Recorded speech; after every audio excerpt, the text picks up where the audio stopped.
সেক্ষেত্রে বসার জায়গা কোথায় যে পেলাম এটাকে সেন্টিমেন্ট না দিয়ে মেইন যে টার্গেট বা আমাদের যে চিন্তা ভাবনা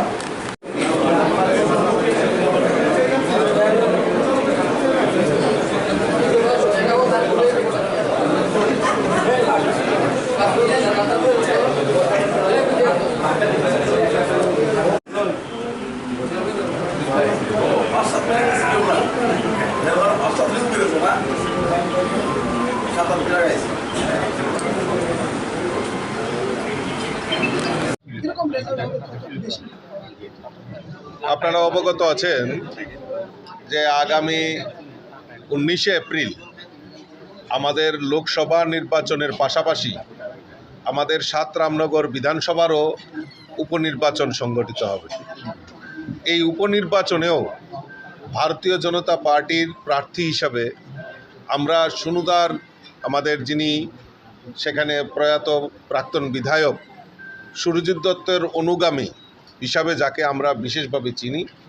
আমাদের আগরতলা পুর নিগমের মাননীয় মেয়র শ্রী দীপক মজুমদারকে আমরা সেখানে প্রার্থী করেছি। এবং আজকে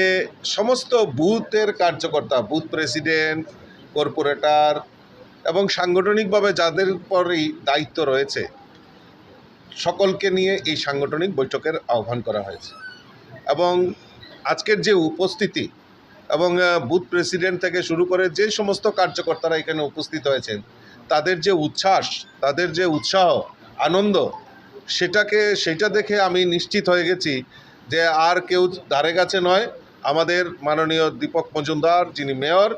উনি সেখানে বিপুল ভোটে জয়ী হয়ে আমাদের পদ্মফুল সেখানে ফোটাবেন, সেটা আমি সুনিশ্চিত হয়ে গেছি।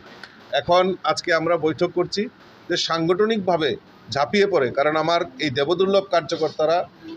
দীর্ঘদিন ধরে কাজ করছেন এবং আমাদের মূল যে লক্ষ্য আমাদের মোদিজিকে দেশের প্রধানমন্ত্রী বানানো এবং পাশাপাশি আমাদের এই ৭ রামনগরে উপনির্বাচনে আমরা দীপকদাকে ভালো ভোটে যাতে আমরা জিতাতে পারি সেই পরিকল্পনা আজকের এই বৈঠক থেকে নেওয়া হবে।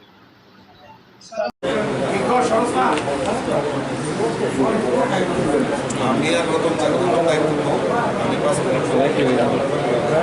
আমি